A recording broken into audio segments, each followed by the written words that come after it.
পারস্যের নিহাওয়ান প্রদেশের রাজা, বাদশার নাম ছিল বাদশাহ হরমুজান। 24টা ঘন্টা ইসলামের বদনাম করত, আল্লাহর রাসূলকে গালি দিত, কোরআনের বিরুদ্ধে কথা বলতো, নবীজির বিরুদ্ধে কথা বলতো। হযরতে ওমর তো কঠিন মানুষ, ওমর বলে দিলেন, কোনদিন যদি তোমরা কোনোভাবে নিহাওয়ান প্রদেশের বাদশাহ হরমুজানকে ধরে তোমরা আনতে পারো, মারবা না, পিঠাবা না, আঘাত করবা না, হত্যা করবা না, তোমরা তাকে আমার কাছে পৌঁছায়া দিবা।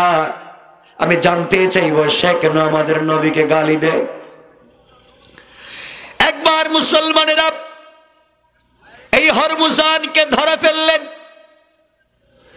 ধরার পরে ওমরের সামনে হাজির করে দিলেন। ওমর বললেন, ভাই রে, তোমার কি এমন কাজ? তুমি কেন আমাদের নবীকে গালি দাও? তুমি কেন ইসলামের বদনাম করো? তুমি কেন কোরআন সুন্নাহর বিরুদ্ধে গালিগালাজ করো? ও বলতেছে, সব ঠিক আছে, আমি গালি দেই, বদনাম করি, আমি ইসলামের এই বিরুদ্ধাচরণ করি, মুহাম্মদকে গালি দেই। ওমরের তো মাথা গরম হয়ে গেল, শরীর থেকে মাথাটা আলাদা করে দিতে চাইলেন। পরখ করে চিন্তা করলেন, এটা বিশ্ব নবীর আদর্শ না, বিশ্ব নবীর আদর্শ রাগ করে কারো উপরে কিছু করা আদর্শ না। এই জন্য হযরতে আলী কাররামাল্লাহু ওয়াজহা একটা কাফেরকে ধরলেন, যে প্রতিদিন আমার নবীকে কমপক্ষে 100 বার গালি দেয়। কয়বার? 100 বার আমার নবীকে গালি দেয়, ইসলামের বদনাম করে। হযরতে আলী ওই লোকটাকে ধরে ফেললেন, তার বুকের উপরে উঠে গেলেন, তরবারি হাতে নিলেন, গলায় ছুরি লাগাইয়া টান দিবেন। এমন সময় ওই কাফেরটা নিচ থেকে হযরতে আলীর মুখের মধ্যে থুতু মেরে দিল মুখ থেকে।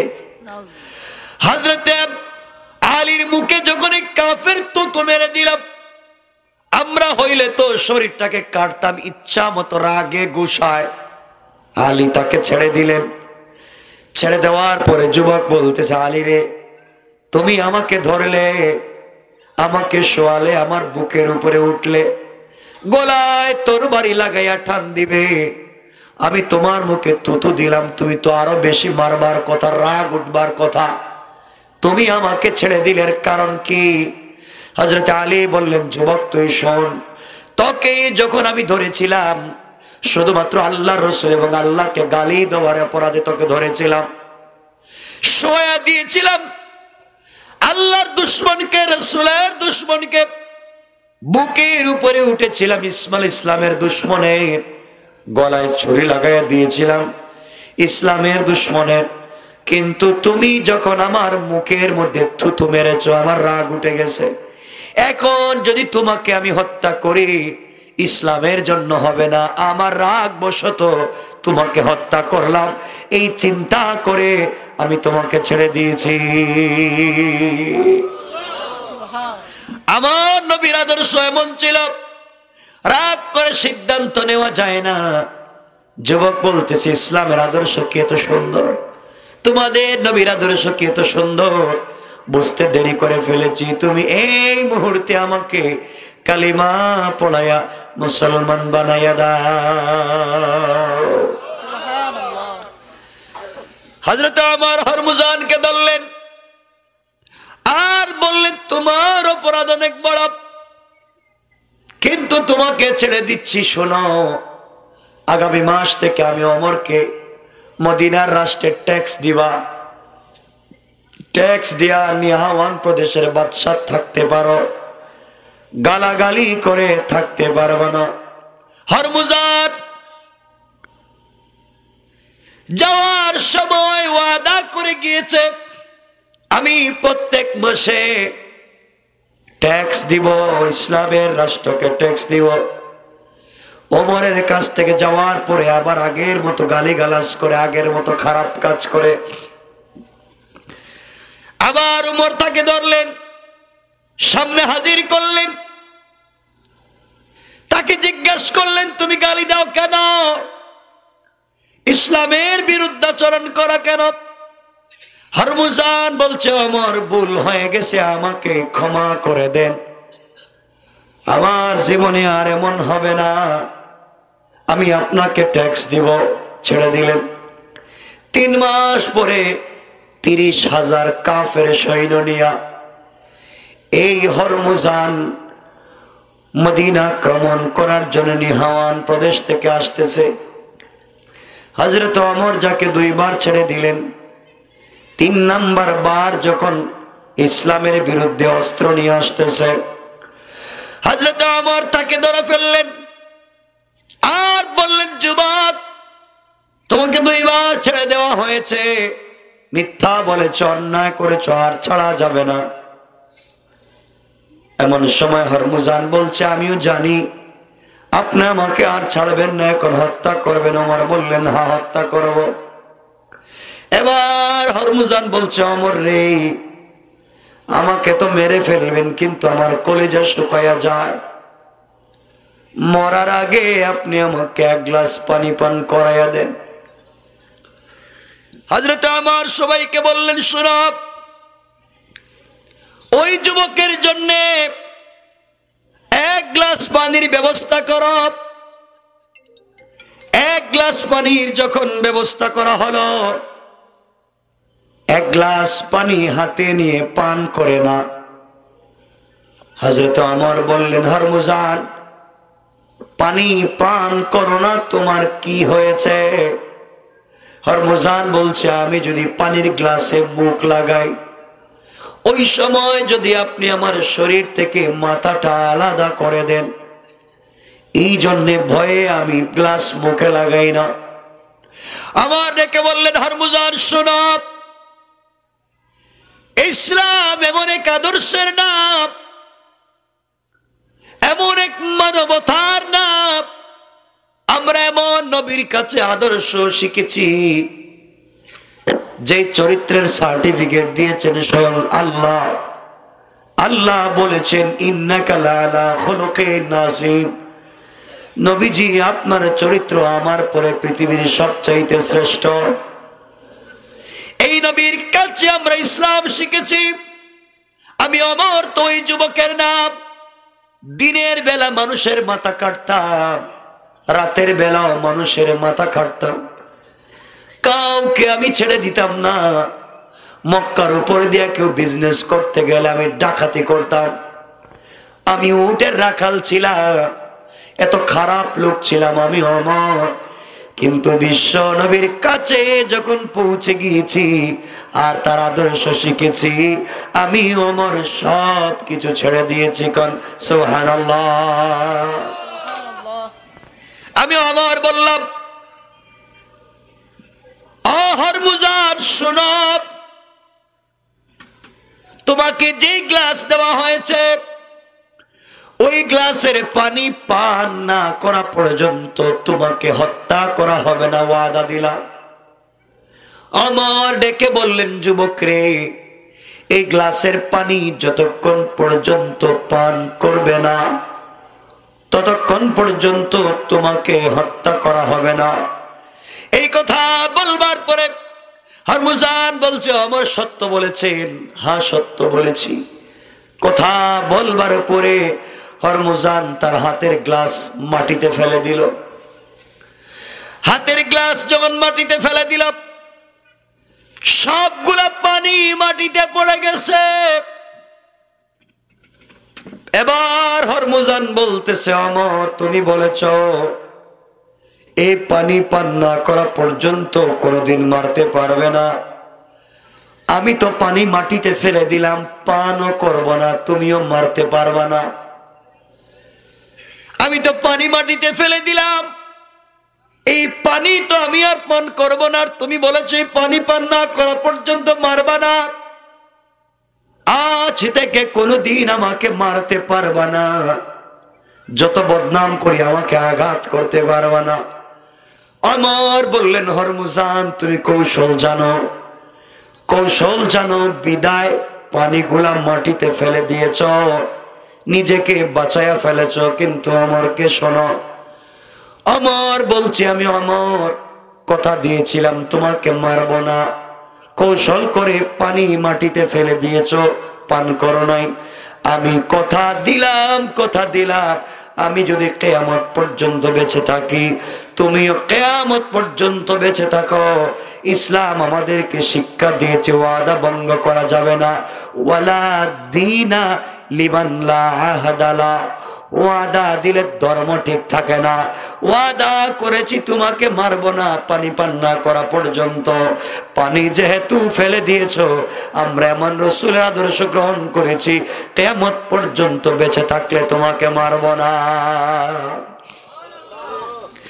হরমুজান চলে গেল। 6 মাস পরে 50,000 সৈন্য নিয়ে আবার মদিনার দিকে আসতে লাগলো। মুসলমানেরা রাস্তায় ব্যারিকেড দিলেন, হরমুজানকে এবার আটকাবেন, হত্যা করবেন। সে তো বারবার 2 নম্বরই করে।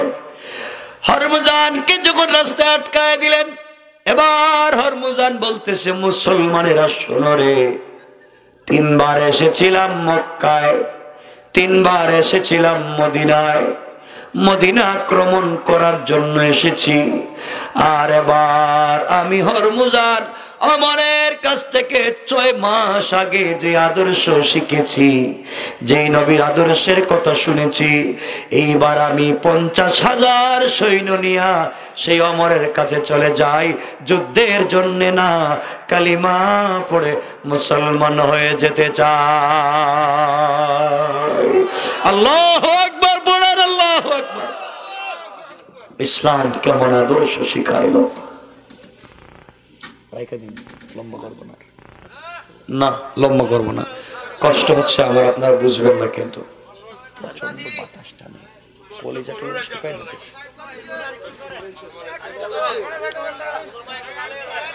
আরে শোনেন না, আমি বলবো না আমার রতন বাইরে, ও ভালোবাসি অনেক বেশি, অনেক ভালোবাসি, কিন্তু প্রোগ্রাম দিতাম না। যাক, ভালোবাসার টানে দিয়ে ফেলেছি। আপনাদেরকে আসবো, কথা বলবো লম্বা সময়। শুনেন, আলোচনা তো আমি হাদিস পড়ছি, কোরআনের আয়াত পড়ছি, তা তো শেষ করি নাই, সামনে কিছু বলি, সংক্ষেপ করি। তো ইসলামের আদর্শ শুনতে পারছেন? ইসলামের আদর্শ কেমন দেখছেন? ইসলামের আদর্শ হচ্ছে স্বচ্ছ, গালাগালি নাই, মারামারি নাই, ওয়াদা ভঙ্গ নাই। আর আমাদের তো ওয়াদা ভঙ্গ করি না, ওয়াদা তো দেই না ঠিক মতো। কথা বলে ঠিক কিনা? কারণ আগেকার মানুষ দুধে পানি মিশিয়ে বাজারে বিক্রি করত, ঠিক না? কি মিশাইতো? দুধে কি মিশাইতো? আর এখন পানিতে দুধ মিশায়, ঠিক না? আমরা ভালো মানুষ হয়েছি না খারাপ হয়েছি? কথা কর না কেন? মসজিদে জুমাবারে লোকের অভাব হয় না, কিন্তু বাকি 1 সপ্তাহ লোক পাওয়া যায় না। কথা বলেন না কেন? সারা সপ্তাহ নামাজ পড়ে না, শুক্রবারে গিয়ে হুজুরে শুধু গুতায়, এটা কেন, ওইটা কেন, এটা কি বললো, এই শুরু হয়ে গেছে গা। আছে না নাই?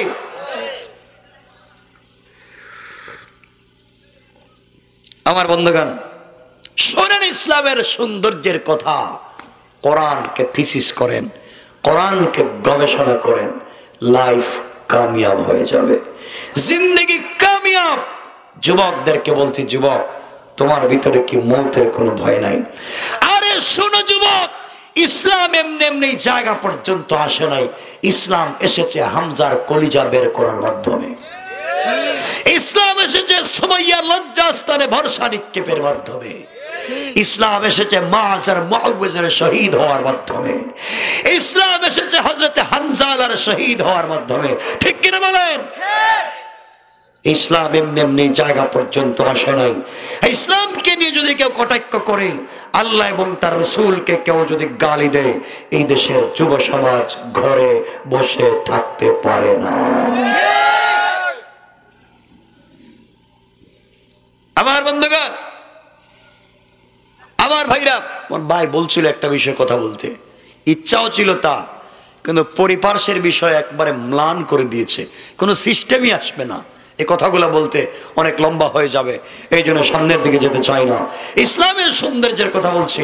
কোরআন এমন এক জিনিসের নাম, এই কোরআনের ভিতরে আপনি যত প্রশ্ন করেন কোরআন উত্তর দিবে। সুবহানাল্লাহ বলেন। কোরআনকে আপনি যত প্রশ্ন করেন কোরআন আপনাকে উত্তর দিবে। তাহলে শুনুন আমার মুসলমান বন্ধুগণ, আমার ফারুক রাদিয়াল্লাহু তাআলা আনহুর জামানায়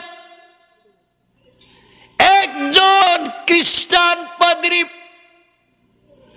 খ্রিস্টানের একজন বড় নেতা হযরত ওমর ফারুক রাদিয়াল্লাহু তাআলা আনহুর জামানায় ওমরের কাছে এসে বলছে, ওমর তোমাকে একটা কথা বলতে চাই, তোমার কাছে আমি চারটা প্রশ্ন করব, চারটা প্রশ্নের উত্তর যদি তুমি ঠিক মতো দিতে পারো কালিমা পড়ে মুসলমান হয়ে যাব, আর যদি দিতে না পারো তাহলে কি? ওমর বললেন, শোনো, আমাকে ভয় দেখাইও না, এমন কোরআন শিখেছি, এমন কোরআন আল্লাহ বলেছেন আলিফ লাম রা কিতাবুন আনজালনাহু ইলাইকা লিতুখরিজান নাসা মিনাজ যুলুমাতি ইলান নূর।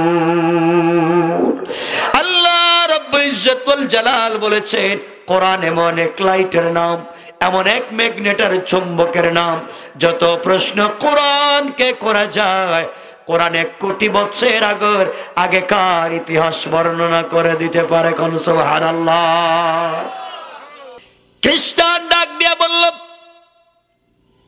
আমি চারটা প্রশ্ন করব, আপনি যদি উত্তর দিতে পারেন আমি কিন্তু মুসলমান হয়ে যাব। কিন্তু ওমর জানো কি, আমার পৃথিবীর জমিনে 4টা প্রশ্নের উত্তর কেউ দিতে পারে নাই। অর্থ হলো কয়েকশো লোক নিয়ে ওমরের কাছে এসেছে, কারণ সে জানে ওমর তো ইউনিভার্সিটিতে পড়ে নাই, স্টামফোর্ডে পড়ে নাই, মেট্রোপলিটনে পড়েন নাই, নর্থ সাউথে পড়েন নাই, ঢাকা বিশ্ববিদ্যালয়ে পড়েন নাই, চট্টগ্রামে পড়ে নাই, সিলেট বিশ্ববিদ্যালয়ে পড়ে নাই, এরপরে হার্ভার্ডে পড়ে নাই, কেমব্রিজে পড়ে নাই, কুইন মেরিতেও পড়ে নাই। তাহলে এমন প্রশ্নের জবাব তো দিতে পারবে না।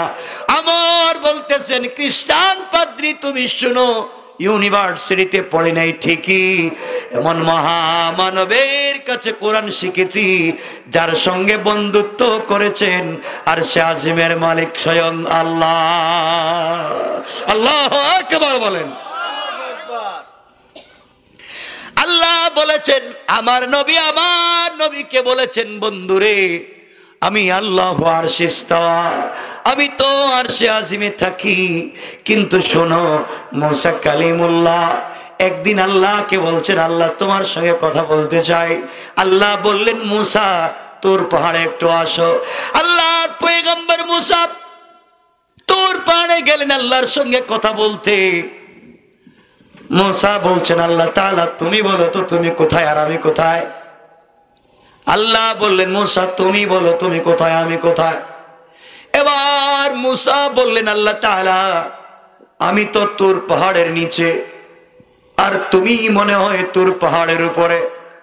আল্লাহ ডেকে বললেন, মুসা রে এমন কোন ঘটনা না, তুমি তোর পাহাড়ের নিচে আমি তোর পাহাড়ের উপরে, এমন না, বরং তোমার আর আমার মধ্যখানে রয়েছে 70,000 নূরের পর্দা। কোন সুবহানাল্লাহ। কিন্তু মুসা কিয়ামতের আগে আমার কিছু উম্মত দুনিয়ার জমিনে আসবে, গোলাম আসবে, তারা যখন নামাজের সিজদায় পড়ে বলবে সুবহানা রাব্বিয়াল আলা, তখন তাদের আর আমার মধ্যখানে কোনো পর্দা থাকে না। আমি আল্লাহর আজিম থেকে সরাসরি মিন হাবলিল ওয়ারিদ, তার গলার রগের চাইতে আরো কাছে পৌঁছে যাই। কোন সুবহানাল্লাহ। আমার বন্ধুগণ, খ্রিস্টান পাদ্রী 4টা প্রশ্ন করেছে। 1 নম্বর প্রশ্ন হলো, ওমর রে বলো, 1 নম্বর প্রশ্ন হলো, একই মায়ের 2 সন্তান, একই মায়ের 2 সন্তান একসাথে জন্ম নিয়েছে, 1 বছরে জন্ম নিয়েছে, একই মাসে জন্ম নিয়েছে, একই দিনে জন্ম নিয়েছে, একই সময়ে জন্ম নিয়েছে, যমজ দুই ভাই জন্ম নিল, একসাথে দুই ভাই এক বছরে মারা গেল, একই মাসে মারা গেল, একই দিনে মারা গেল, একই সময় মারা গেল। কিন্তু ইতিহাসে পাওয়া যায় দুই ভাইয়ের হায়াতের মধ্যে 100 বছরের ব্যবধান। আপনি বলেন তো এই দুই ভাইয়ের নাম কি? প্রশ্নটা খুব সহজ না? কিছু কয় না এরা? খুব সহজ না? একসাথে জন্ম, একসাথে মৌত, একই দিনে জন্ম, একই দিনে মৌত, কিন্তু তাদের মধ্যে হায়াত জিন্দেগির ব্যবধান কয় বছর? চিন্তা করুন, একদিনে জন্ম একদিনে মৌত, তাহলে আবার 100 বছর ব্যবধান হইল কেমনে? এটা কঠিন প্রশ্ন না? 2 নম্বর প্রশ্ন হল, এমন দুনিয়ার ভিতরে এমন একটা কোন স্থান আছে যে স্থানে সূর্যের আলো একবার পড়েছিল, পৃথিবীতে আর কোনোদিন ওই জায়গায় সূর্যের আলো পড়বে না? একবার কিছু মুহূর্ত ওই জায়গার মধ্যে সূর্যের আলো পড়েছে, কিয়ামত পর্যন্ত ওই জায়গায় সূর্যের আলো পড়বে না। বলেন তো জায়গাটা কি? বুঝতেছেন কেমন প্রশ্ন? আমার মনে করছে আটকায় দিলাম। কিরে ভাই, বোমা টোমা কেউ মারতেছে নাকি? দেখেন আবার কয়টা প্রশ্ন বলছি? 3 নম্বর প্রশ্ন আমার, এমন কোন কয়েদখানা, এমন কোন জেলখানা যেই জেলখানার ভিতরে শ্বাস ফেলবার ব্যবস্থা নাই, কয়েদখানার ভিতরে হাঁটাহাঁটির ব্যবস্থা নাই, কয়েদখানার ভিতরে খাবারের ব্যবস্থা নাই, শ্বাসও ফেলা যায় না, হাঁটাহাঁটি করা যায় না, খাবার পৌঁছানো যায় না, কিন্তু ওই কয়েদখানার ভিতরে যারা আছে তারা জিন্দা, শ্বাস ফেলতে পারে না, খাবার পায় না। ওই জায়গার ভিতরে শ্বাস ফেলবার কোনো ব্যবস্থা নাই, বাহিরের খাবারের কোনো ব্যবস্থা নাই। বলেন তো দেখি এটা কেমন কয়েদখানা? আচ্ছা বলেন তো, যেই জায়গায় শ্বাস ফেলা যায় না ওখানে কি বাঁচা যায়? কথা কন না কেন? কয়টা প্রশ্ন করছে? 3টা। 4 নম্বর প্রশ্ন আমার কে বলছো? আমার বলো, এটা কোন কবর যেই কবরটা নিজে জিন্দা, কবরের ভিতরে যে আছে সেও জিন্দা, কবর মাঝে মাঝে তার কবরের বাসিন্দারে নিয়ে হাঁটাহাঁটি করে, আবার এক সময় এই কবরের ভিতরে থেকে ব্যক্তি বের হয়ে পৃথিবীর জমিনে দীর্ঘদিন বসবাস করছে। আপনি বলেন তো এই কবরটা কি? কবরের বাসিন্দাটাকে? সমস্ত সাহাবীদের কপালে চোখ উঠে গেছে, এমন কি প্রশ্ন করা শুরু করলো, আমাদের খলিফাকে ভয় ঢুকায় দিতেছে। হযরত ওমর ফারুক রাদিয়াল্লাহু তাআলা আনহু মুস্কি হেসে দিয়ে দাঁড়িয়ে গেলেন আর বললেন, খ্রিস্টান পাদ্রী তুমি শোনো, আর কিছু আছে? কয় না হুজুর, 4 প্রশ্ন করেছি আমি, দীর্ঘদিন পর্যন্ত কত বড় বড় শিক্ষিত লোককে প্রশ্ন করলাম, উত্তর দিতে পারে নাই, আপনাকে জিজ্ঞাসা করলাম, আপনি উত্তর তো দেন। এমন সময় আমার ডেকে বললেন, খ্রিস্টান পাদ্রী ভাই শোনো, তোমার এই 4 প্রশ্নের জবাব দেওয়ার মতো সময় আমার হাতে নাই। আমার একটা পিচ্চি ছোট্ট ভাতিজা আছে যার নাম আব্দুল্লাহ ইবনে আব্বাস, ছোট মানুষ, তোমার প্রশ্নের জবাব আমি দিব না, আমার এই নাবালিগ ছোট্ট ছোট্ট ভাতিজা আব্দুল্লাহ ইবনে আব্বাস প্রশ্নের জবাব দিবে। কোন সুবহানাল্লাহ। খ্রিস্টান কয় খাইছে এবার, যে প্রশ্নের জবাব পৃথিবীর কেউ দিতে পারে না, সবাইরে আটকাইছে জীবনে, আর এখন নাকি এই বাচ্চার উত্তর দিব দে। মনে হয় খলিফাতুল মুসলিমিন পারতেছে না, এই জন্য বাচ্চা একটা নাম কয়ে ভাগতেছে। আমার বলেন না, আমি বসে থাকবো আর আমার ভাতিজা তোমার প্রশ্নের জবাব দিবে। সুবহানাল্লাহ বলেন না, জোরে বলেন না। আমার মুসলমান বন্ধুগণ, এমন সময় হযরতে ওমর বললেন, তাহলে শোনো, ভাতিজা প্রশ্নের জবাব দিচ্ছে।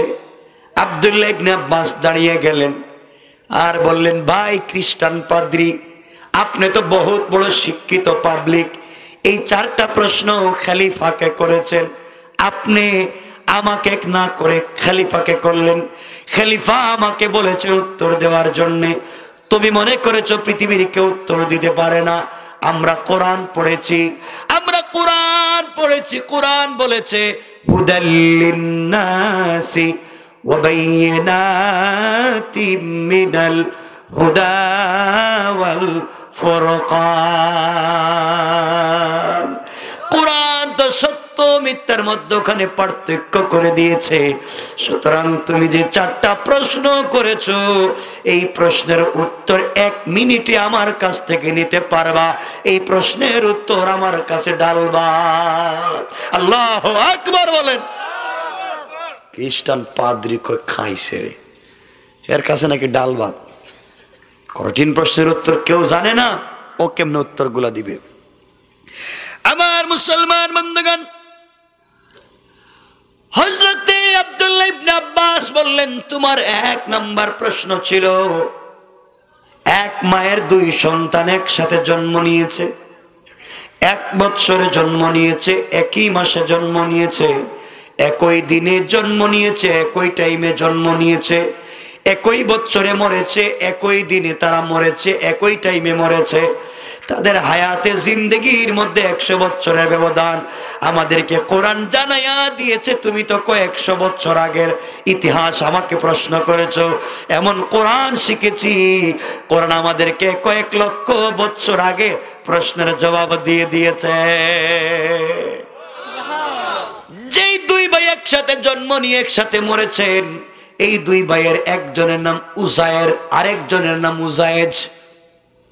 2 ভাই এক মায়ের পেটে জন্ম নিয়েছেন, একই সাথে জন্মিছেন, একই সাথে মরছেন। এক ভাই আল্লাহর কাছে বলেছিলেন, আল্লাহ তাআলা তুমি কেমনে মৃত মানুষকে জিন্দা করো আমি বুঝি না। কাইফা তুহয়িল মাউতা, মৃত মানুষকে কেমনে জিন্দা করো আমার বুঝে ধরে না। আল্লাহ রাব্বুল ইজ্জাতুল জালাল ওই ভাইয়ের প্রশ্নের জবাবে একই সাথে কবরে যাওয়ার পরে 100 বছর পরে তাকে জিন্দা করে আল্লাহ ওই প্রশ্নের জবাব দিয়েছিলেন। এই জন্য তাদের দুজনের মধ্যখানে 100 বছরের ব্যবধান। সুবহানাল্লাহ পড়েন। কেমন ইসলাম, কেমন ইসলাম! পাদ্রী কইরে বাবা এটা কেমনে উত্তরটা দিল, একবারে ঠান্ডা মাথায় উত্তরটা দিয়ে দিল, যেন কোরআন পড়েন। একসাথে মরছে, একসাথে বাচ্চা, সব ঠিক, কিন্তু এক ভাই আল্লাহর কাছে বলেছিল মরা মানুষকে আমাকে একটু বুঝাইও, আল্লাহ তাকে বুঝাইয়া দিয়েছেন। সুবহানাল্লাহ পড়েন। 12টার উপরে হয়ে গেছে দেখতেছি। একটা কেন, কালকে পর্যন্ত করলেই তো সমস্যা নেই। 2 নম্বর প্রশ্ন হলো, এটা কোন জায়গা? যে জায়গায় সূর্যের আলো একবার পড়েছে আর পড়বে না। হযরত আব্দুল্লাহ ইবনে আব্বাস বলেন, পাগল রে, তুই জানিস না কোরআন পড়স নাই, থিসিস করস নাই। এটা হলো মুসা আর ফেরাউনের মধ্যে ঘটে যাওয়া ঘটনা। যেই দিন মুসা আলাইহিস সালাম ফেরাউনের কাছ থেকে বাঁচবার জন্য রাত্রবেলা চলে গেলেন এলাকা ছাইড়া। যাওয়ার সময় নদীর মধ্যে যে একটা রাস্তা হয়েছিল, ওই রাস্তা দিয়ে চলে গেলেন বাহলে করজুম বা লোহিত সাগরে। ওই সময় যে একটা ব্রিজের রাস্তা হয়েছিল, ওই রাস্তায় পৃথিবীতে একবার সূর্যের আলো পড়েছে, এখন রাস্তাও নাই, সূর্যের আলো নাই। সুবহানাল্লাহ পড়েন। হযরত মূসা আলাইহিস সালাম রাস্তা পার হয়ে গেলেন। আপনারা ঘটনা জানেন, ফেরাউন পিছনে এসেছিল, আল্লাহ ফেরাউনকে কাদামাটি খাওয়াইলেন, রাস্তা উঠায় দিলেন। কাদামাটি খায়া পানির নিচ থেকে উঠা আল্লাহ আমি ঈমান আনছি। আল্লাহ কই, কি রে শয়তান, কাদামাটি খাইছস ঠিক মতো, এখন ইমান আনতেছিস না, এখন তোর ইমানের কাজ হবে না। সুতরাং এই সমাজে যারা মায়ের খায়া, যুবকদের পিটুনি খায়া কয় আমি ঠিক আছি, আর কোনোদিন গালে দিতাম না, ওটা মানুষ না, ওটা শয়তান। ঠিক কিনা বলে? কয়টা প্রশ্নের উত্তর পাইছেন? 3 নম্বর প্রশ্ন, এটা কেমন কয়েদখানা যেই কয়েদখানার ভিতরে শ্বাস ফেলবার ব্যবস্থা নাই, এরপরেও কয়েদখানার বাসিন্দা জিন্দা। আব্দুল্লাহ ইবনে আব্বাস বললেন, যুবক রে, ও বেওকুফ, তুই তো এই কয়েদখানার বাসিন্দা ছিলে, এটা হলো তোমার আমার মায়ের পেট। সুবহানাল্লাহ বলেন। মায়ের পেটের ভিতরে শ্বাস ফেলবার ব্যবস্থা নাই, বাহির থেকে খাবারের ব্যবস্থা নাই, হাঁটাহাঁটির কোনো জায়গা নাই, এরপরেও আমার আল্লাহ তোমাকে আমাকে 10 মাস 10 দিন অক্সিজেন ছাড়া, হাঁটাহাঁটি ছাড়া ওই জায়গায় জীবিত রেখেছেন। বলেন সুবহানাল্লাহ। ইসলাম কেমন সুন্দর এক ধর্মের নাম। 4 নম্বর প্রশ্ন করেছ, এটা কেমন কবর? যে কবরটা নিজে জিন্দা, কবরের বাসিন্দাও জিন্দা। কবরের বাসিন্দা কবর থেকে বের হয়ে পৃথিবীতে দীর্ঘদিন বাঁচলেন। ও পাদ্রী খ্রিস্টান, তুমি জানো না, এটা হলো হযরতে, কবরের বাসিন্দার নাম হযরতে ইউনুস, আর কবরের নাম হলো মাছের পেট। হযরতে ইউনুস মাছের পেটে ছিলেন, মাছ ইউনুসকে নিয়ে ঘোরাঘুরি করেছে, দৌড়াদৌড়ি করেছে, কিন্তু ইউনুস এই মাছের পেট থেকে বের হয়ে দীর্ঘদিন পর্যন্ত পৃথিবীতে বেঁচেছেন, বসবাস করেছেন, দ্বীনের দাওয়াত দিয়েছেন। এগুলা আমাদেরকে কোরআন শিক্ষা দিয়েছে। কোরআন যদি শিখতা, এবং হাজার হাজার কঠিন কঠিন প্রশ্নের জবাব ইসলাম আমাদেরকে শিক্ষা দিয়েছে। কোন সুবহানাল্লাহ। এজন্য এই কোরআন পড়বেন তো ইনশাআল্লাহ। এই জন্য আমার আল্লাহ বলেছেন, গোলামের দল, দুনিয়ার জমিনে তোমরা যদি ভালো কিছু জানতে চাও, পৃথিবীর জমিনে সব থেকে উত্তম কিছু জানতে চাও, কোরআন থিসিস করো, কোরআন গবেষণা করো, কোরআন পড়ো।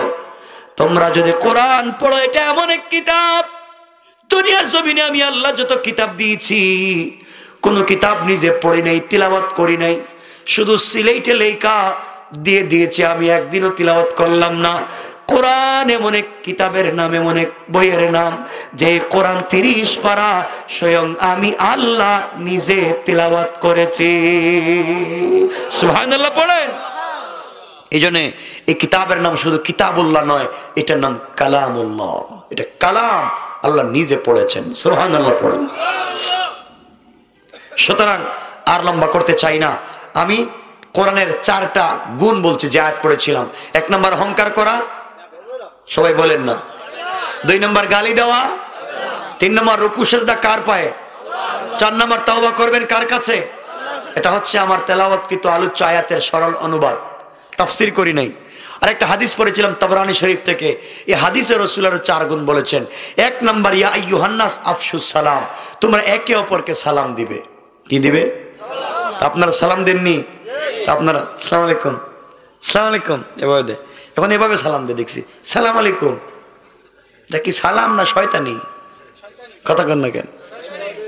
সালাম দেয় না, শুদ্ধ করে সালাম দিবেন। 1 নম্বর সালাম, আফশুস সালাম। 2 নম্বর ওয়াতইমুত তুআম, যার ঘরে খাবার নাই তার ঘরে খাবার দিবেন। আপনার ঘরে 10টা আইটেমের খাবার আছে, আপনার প্রতিবেশীর ঘরে এক বেলার খাবার নাই, আপনি মুসার মতো পয়গম্বর হইলেও জাহান্নামে যাওয়া লাগবে, প্রতিবেশীর হক আদায় করেন নাই। কথা বুঝতে পেরেছেন? 2 নম্বর, শুধু অনুবাদ তাফসীর করতেছি না, কারণ একটা গুণ নিয়ে তাফসীর করলে আমাকে লাগবে 2 ঘন্টা। 3 নম্বর, ওয়াসিলুল আরহাম, আত্মীয়তার বন্ধন ঠিক রাখবেন। আত্মীয়তার বন্ধন আসেনি আপনাদের? ঠিক কয় আছে। আত্মীয়তার বন্ধন দেখবেন, ছেলেটা আমেরিকা থাকে, লন্ডন কানাডা থাকে, ঢাকা শহরে থাকে, বিয়ের আগে মায়ের খবর নেই, মা তুমি কেমন আছো, তোমার ডায়াবেটিস কমছে না বাড়ছে, আর বাজান তোমার প্রেশার কমছে না বাড়ছে, মা বাপ তোমরা দুজন কি ভালো আছো, সব ঠিক ঠিক মতো দিন রাত্রে টেলিফোন করে খবর নেই। এই যুবকটা যেদিন বিয়ে করে, বিয়ের পরের দিন থেকে তার লাইফে তার বউ, তার শালি, তার শালা, তার শ্বশুর শাশুড়ি ছাড়া তার চৌকে আর কিচ্ছু দেখে না। কথা কয় না? এখন বাপরে আব্বা কয় না, মারে আম্মা কয় না, কয় বুইড়া শ্বশুর বাড়ি গা খাম্মা আসসালামু আলাইকুম, আপনি আঙ্গুর খাইবেন না আপেল খাইবেন, থাপড়াইয়া দাঁত ফেলাই দেয়। শ্বশুর বাড়ি গা আঙ্গুর খাইবেন না আপেল খাইবেন, ওখানে সব ঠিক, নিজের মা বাবার খবর নাই। আছে না নাই? 3 নম্বর। 4 নম্বর রাসূল বলেছেন সাল্লু ফিল লাইলি ওয়ান নাসু নিয়াম। রাত্র যখন গভীর হয়ে যায়, সব মানুষ ঘুমিয়ে যায়, সবাই ঘুম থেকে উঠো, ঠান্ডা পানি দিয়ে ওযু করো, আর তাহাজ্জুদের সিজদায় দাঁড়াইয়া কান্দো। যদি এই কাজ করতে পারো ফাদাখালাল জান্নাতা বিসালাম, মরলেই দারুস সালাম নামক জান্নাতে পৌঁছে যাবেন। তাহলে এতটুকুন সরল অনুবাদ, এতটুকুন ওয়াজ আজকে থাকবে। কয়টা গুণ সর্বমোট? কোরআনের 4টা, হাদিসের এই কথাগুলো তো মনে থাকবে। সারা রাত্র ওয়াজ করলাম, কিচ্ছু নাই, এগুলো আমার দ্বারা কাজ হবে না। আপনাদেরকে এই 8টা জিনিস কমপক্ষে মনে রাখেন। 1 নাম্বার, আল্লাহর গোলাম হতে হলে 1 নাম্বার গুণ দেখবেন, এই 8 গুণ যদি আপনার ভিতরে থাকে আপনি আল্লাহর গোলাম। 8টার 1টা যদি না থাকে আপনি আল্লাহর গোলাম না। উলাইকা কাল আনআম, চতুষ্পদ জন্তু, বালহুম আদাল, তার চাইতে আরো গোমরা। 1 নাম্বার অহংকার করা, 2 নাম্বার গালি দেওয়া, 3 নাম্বার রুকু সিজদা কার পায়ে, 4 নাম্বার তওবা করব কার কাছে, 5 নাম্বার সালাম বিনিময়, 6 নাম্বার প্রতিবেশীর হক, 7 নাম্বার আত্মীয়তার বন্ধন ঠিক, 8 নাম্বার গভীর রাতে তাহাজ্জুদ। 8 গুণ অর্জন করবেন, মরবেন ফাদাখালাল জান্নাতা বিসালাম, মরলে দারুস সালাম নামক জান্নাতে আল্লাহ পৌঁছে দিবেন। দারুস সালাম এই জান্নাতের নাম, যেই জান্নাতে জান্নাতীরা বসে থাকবে চেয়ারে, যে চেয়ার হবে হীরা জবরদস্ত ইয়াকুত মণিমুক্তা পাথর দিয়ে তৈরি করা, এক একটা চেয়ার জমিন থেকে আকাশ পর্যন্ত উঁচা। এই চেয়ারে বসে থাকবে মুসলমানেরা, আর আল্লাহ দাঁড়াইয়া দাঁড়াইয়া সালাম দিবেন। সালাম, এটা অনেক লম্বা তাফসীর। বসা থাকবেন মুসলমান গোলাম, আর আল্লাহ থাকবেন কি? আল্লাহ দাঁড়ায়া বলবেন। আল্লাহ কোরআনে বলছেন তোমাদের সঙ্গে যখন আমার মুলাকাত হবে, আমি আল্লাহ তোমাদেরকে সালাম দিব। ওই সময় আমরা ওই 8টা গুণ যদি অর্জন করতে পারি দুনিয়ায়, আমরা থাকবো জান্নাতের চেয়ারে বসা, আর আল্লাহ তার জান্নাতের পর্দা সরাইয়া তার জান্নাতি বান্দাদেরকে দাঁড়াইয়া দাঁড়াইয়া সালাম দিবেন। বলেন সুবহানাল্লাহ। আল্লাহ নিজে সালাম দিবেন। আচ্ছা, কোন তো আল্লাহরে দেখছেন কোনদিন? আরে ওই দিন আল্লাহ সালাম দিবেন, আপনি আল্লাহরে সরাসরি দেখবেন। আল্লাহ দাঁড়ায় থাকবেন, আর আপনি আল্লাহ সালাম দিচ্ছেন, আপনার চেহারার দিকে তাকাচ্ছেন, আরে আল্লাহ, এটা আল্লাহ। আল্লাহু আকবার বললেন না? আরে এমনি না, ওই দিন অনুষ্ঠান হবে, অনুষ্ঠান জান্নাতের ভিতর অনুষ্ঠান হবে। ওই অনুষ্ঠানে হামদ পরিবেশন করার জন্য আল্লাহ দাওয়াত করবেন ইসরাফিলকে, বিশেষ অতিথি হিসাবে দাওয়াত করবেন পয়গম্বর দাউদকে, প্রধান অতিথি হিসাবে দাওয়াত করবেন আমার নবী, আপনার নবী, দরদি নবী, মায়ার নবী, বিশ্ব নবীকে, আর সভাপতিত্ব করবেন স্বয়ং আল্লাহ। ওয়াজ বাদ, আজকে এই ওয়াজে যাইতেছি না, শুধু নাম বইলা গেলাম। ওই দিন আল্লাহ নিজে কোরআন শরীফ পড়বেন। কত কারির তেলাওয়াত তো শুনছেন, ওই দিন তেলাওয়াত করবেন স্বয়ং আল্লাহ। আল্লাহ ওই দিন সূরা রহমান পড়ে বলবেন আনার রহমান, আমি রহমান, আমি যার উপরে তোমরা সিজদা করতে আমি আল্লাহ। টান দিবেন, 1000 লক্ষ বছর চলে যাবে, জান্নাতীদের খবর থাকবে না। এটা অনেক লম্বা আলোচনা, আজকে আর দরকার নাই, রাইকা দিলাম। আমার জন্য দোয়া চাই, 12:15।